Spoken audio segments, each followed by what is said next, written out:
Washington, D.C., 2023. The Grand Potomac Hotel ballroom glitters with crystal chandeliers and white roses.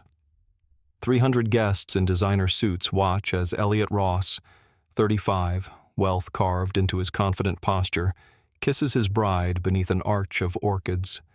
Emma May stands in the back row, 28 years old, heart hammering against ribs. She didn't know whose wedding this was when her friend invited her as a +1. Didn't know her triplet daughters would be hired as flower girls. The bride turns, bouquet raised. Who's ready to be next? The flowers arc through perfumed air.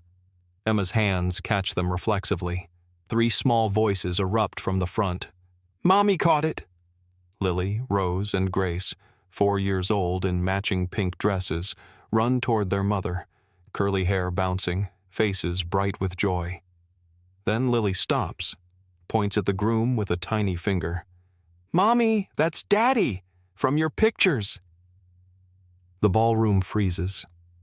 Elliot's new bride turns slowly, champagne smile crumbling. What did that child just say?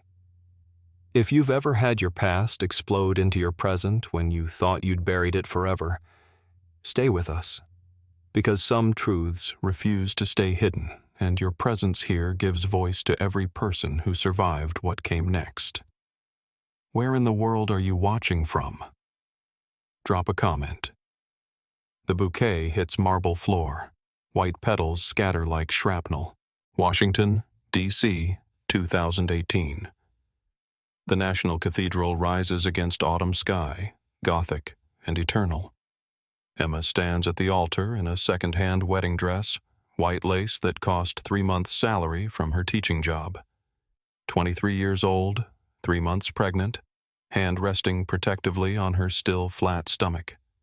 Elliot faces her in a custom tuxedo, hazel eyes unreadable. The priest smiles. Do you, Elliot Ross, take Emma May? No. 1 word. 2 letters. The world stops. I'm not ready for children, Elliot says, voice steady as a surgeon's hand. You said you were on birth control. This isn't what we agreed to.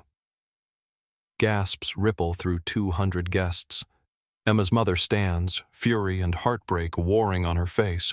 Elliot's father, Senator James Ross, remains seated, stone-faced, satisfied. The wedding is off. Elliot removes his boutonniere, places it on the altar like an offering to a god who isn't listening. He walks down the aisle, doesn't look back. Emma stands frozen in her second-hand dress, hand on her stomach where one baby grows. She doesn't know yet that the ultrasound next week will show 3 heartbeats. She doesn't know that Elliot's father paid him $500,000 to walk away. She only knows that 300 people are staring at her, and she's never felt more alone.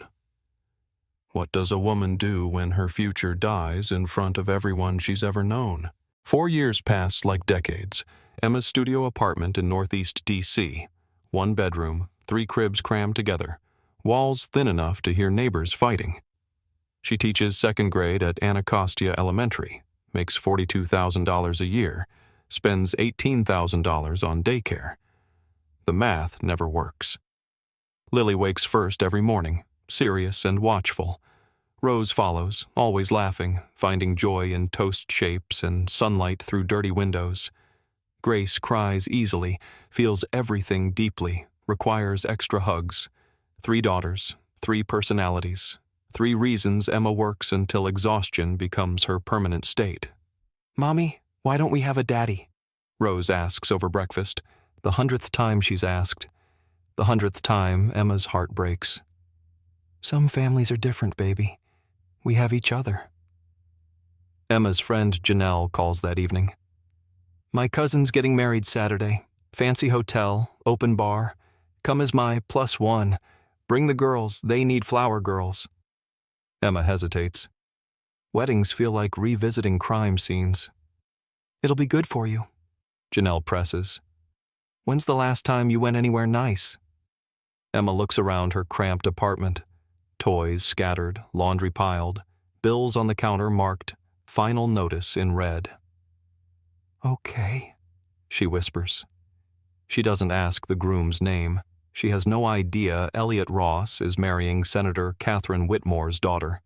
A union of political dynasties, a wedding designed to launch Elliot into Congress. She has no idea that in 5 days, her carefully rebuilt life will detonate in front of 300 strangers. How do you prepare for a collision you can't see coming? Saturday morning. Emma dresses 3 squirming daughters in pink flower girl dresses donated by Janelle's family. We look like princesses. Rose twirls, fabric floating. Do we throw the flowers or carry them? Lily asks, always needing instructions, clarity, rules. You scatter them gently, Emma explains, braiding Grace's curly hair exactly like Elliot's mother's, though Emma tries not to think about that. The Grand Potomac Hotel rises like a fortress of old money. Valets eye Emma's 12-year-old Toyota with barely concealed disdain. Inside, everything gleams, marble, crystal, women in $1,000 dresses. Emma feels every thread of her Target outfit. The wedding coordinator rushes over. You're the flower girls. Perfect. Come, we'll practice your walk. Lily, Rose, and Grace follow obediently, pink dresses swishing. Emma finds Janelle in the crowd. Whose wedding is this again? Catherine Whitmore. You know, the senator's daughter? She's marrying some finance guy. Elliot something. The name lands like a fist. Emma's vision tunnels. The ballroom tilts. Emma, you okay? You look... I need air. But there's no time. Music swells. The ceremony begins. Emma watches her 3 daughters walk down the aisle, scattering rose petals, oblivious to the man waiting at the altar, the man whose DNA they carry, who walked away before they existed. Elliot stands tall, confident, expensive. He has no idea what's coming. Neither does his bride. What happens when the past and present collide in front of everyone who matters? The ceremony blurs. Vows Emma can't hear over blood rushing in her ears. Then the bouquet toss. Emma catches it without thinking. Her daughters run toward her, voices high and clear. Mommy caught it! Lily stops. Her serious 4-year-old face studies the groom. Emma keeps a photo hidden in her dresser, the only picture of Elliot she couldn't throw away. Lily found it once, asked questions. That's Daddy, Emma had said, throat tight. But he's not in our lives. Lily's voice cuts through 300 conversations. Mommy, that's Daddy from your pictures. Are you marrying him now? The ballroom goes silent. Catherine Whitmore, bride, senator's daughter, Georgetown law graduate, turns in her $10,000 gown. What did that child say? Elliot stares at the 3 girls in pink dresses. 4 years old, curly hair, his hazel eyes. 3. The ultrasound 5 years ago only showed 1. Oh my God, he whispers.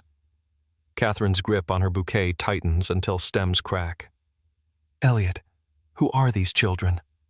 Rose waves cheerfully. Hi, I'm Rose. That's Lily. That's Grace. We're triplets. We're 4, Grace adds. Emma can't move, can't breathe, can't make this not be happening. If you've ever felt the weight of secrets you carried alone crashing into the light when you least expected it, staying with us now means you understand that some truths demand witnesses. Where are you watching from? Your voice keeps these stories alive. Catherine looks at Elliot, at the 3 girls, back to Elliot. You have children? The question hangs in crystal chandelier air. Elliot's face drains of color. I didn't know there were 3. I thought... You thought? Catherine's voice could shatter glass.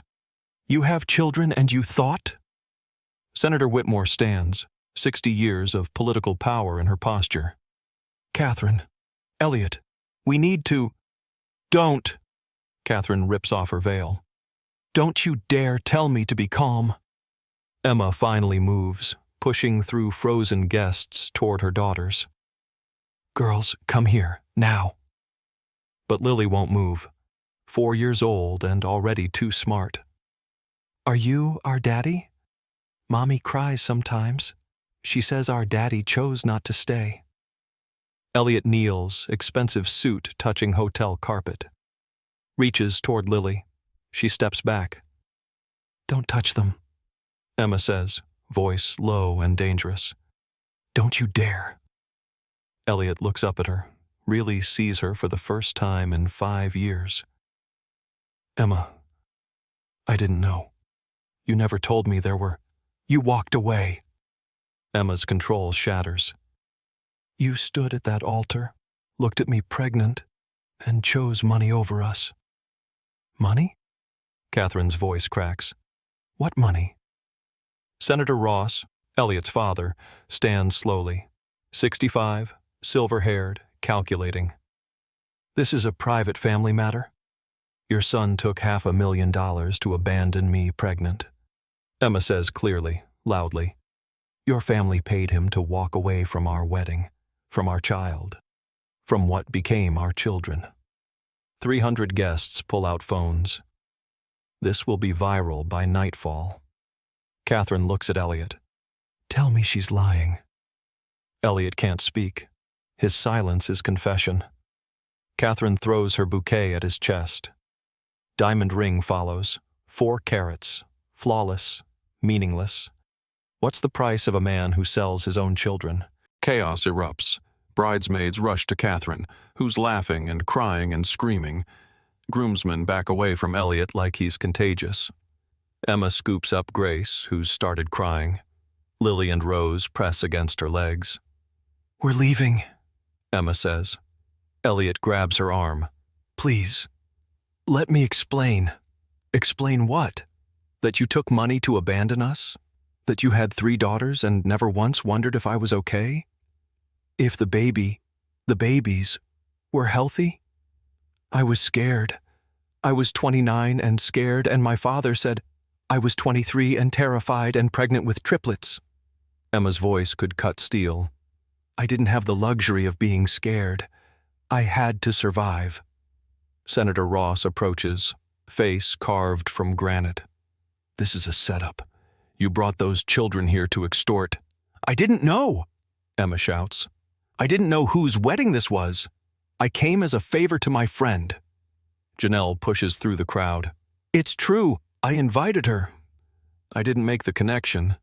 Elliot changed his social media last name. Catherine's mother, Senator Whitmore, studies Emma with shrewd eyes. How old are your daughters? 4, born April 12, 2019. 7 months after your son walked away from our wedding. DNA test, Senator Ross demands. We need proof. Look at them. Emma gestures at 3 identical copies of Elliot's hazel eyes, his mother's curly hair, his grandmother's smile. Elliot's mother, Caroline Ross, hasn't spoken until now. 70 years old, Philadelphia mainline aristocracy. She walks to the triplets, kneels in her Chanel suit. What are your names, sweethearts? Lily, says the serious one. Rose, says the smiling one. Grace, whispers the scared one. Caroline touches Lily's curly hair.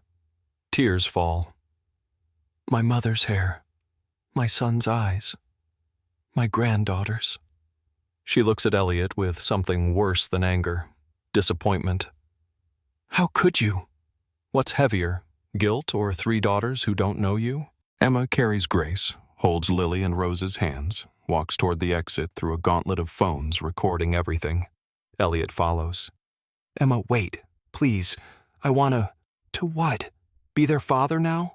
They're 4. They don't know you. They don't need you. I need them. Emma stops, turns. You needed $500,000 more. Security tries clearing the ballroom. Guests resist, filming, posting, captioning. Hashtag altar abandonment. Hashtag karma wedding. Hashtag secret triplets. Outside, Emma's Toyota looks even worse next to Maseratis and Teslas. She buckles the triplets into car seats. 7 years old, duct-taped, but safe. Mommy, why is everyone yelling? Rose asks. Because grown-ups sometimes make mistakes, baby. Was that really our daddy? Lily presses. Emma meets her daughter's two wise eyes. Yes?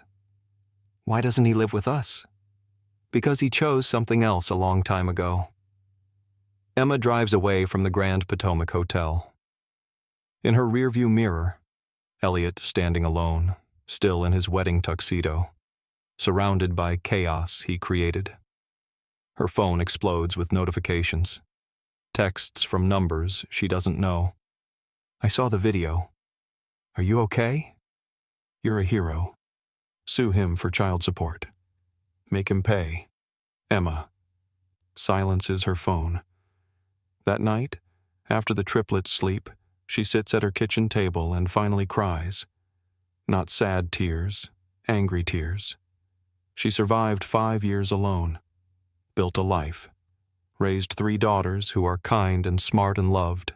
Why does Elliot get to show up now and act like he wants redemption? Then her phone rings, unknown number. Against better judgment, she answers. Emma, Caroline Ross's voice. This is Elliot's mother, please, don't hang up. What does forgiveness cost? Emma meets Caroline Ross at a coffee shop in Georgetown 3 days later. Neutral territory. Caroline looks older than at the wedding. Grief ages faces faster than time. I didn't know, Caroline says immediately. About the money. About any of it. James made that deal with Elliot. I found out yesterday. Does it matter? Emma's voice is tired. The outcome's the same. I have 3 granddaughters I've never met. That matters. Emma studies this woman. Expensive coat, Hermes bag, wedding ring worth more than Emma's yearly salary. What do you want from me? Permission to know them. Not as repayment, not as obligation. Just let me be their grandmother. They don't need grandparents who pay people to abandon them. I didn't. Caroline's voice breaks. I would have helped you. I would have fought James. I would have been there. But Elliot never told me you were pregnant. He took the money and left for London that week. By the time I knew anything, it was too late. Emma wants to stay angry. Anger is safer than hope. They ask about their daddy sometimes. Emma admits quietly. I tell them he wasn't ready. I don't tell them he was paid to leave. What will you tell them when they're older, when they Google their father and find the video? Emma hasn't thought that far ahead, too busy surviving each day. Elliot wants to meet them, Caroline says carefully. He's ended things with Catherine, quit his finance job, says he wants to do right by them. 5 years too late. I know, but children deserve fathers who try, even if they're late. Emma thinks of Lily's serious questions, Rose's laughter that sometimes sounds lonely, Grace's tears over small things because big emotions have nowhere to go. One meeting, Emma says finally. Public place, 1 hour. If he hurts them, he's done.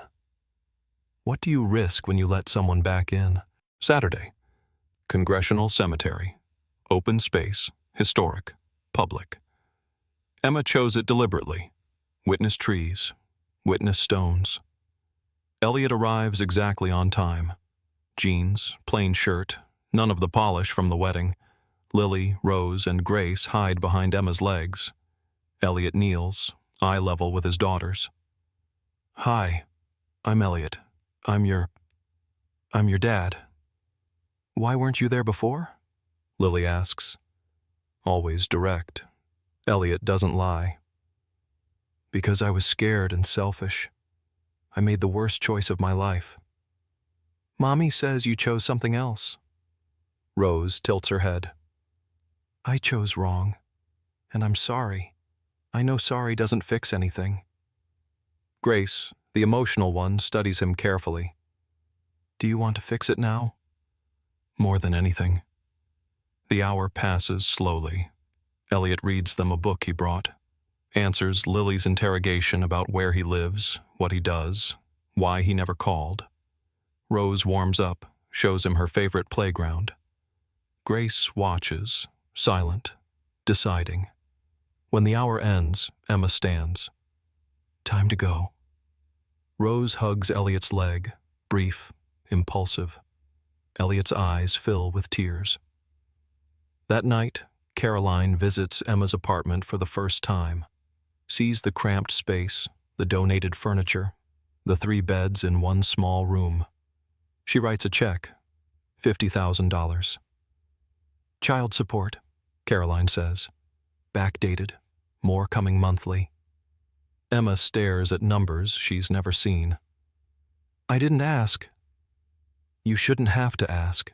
You should have had this 5 years ago.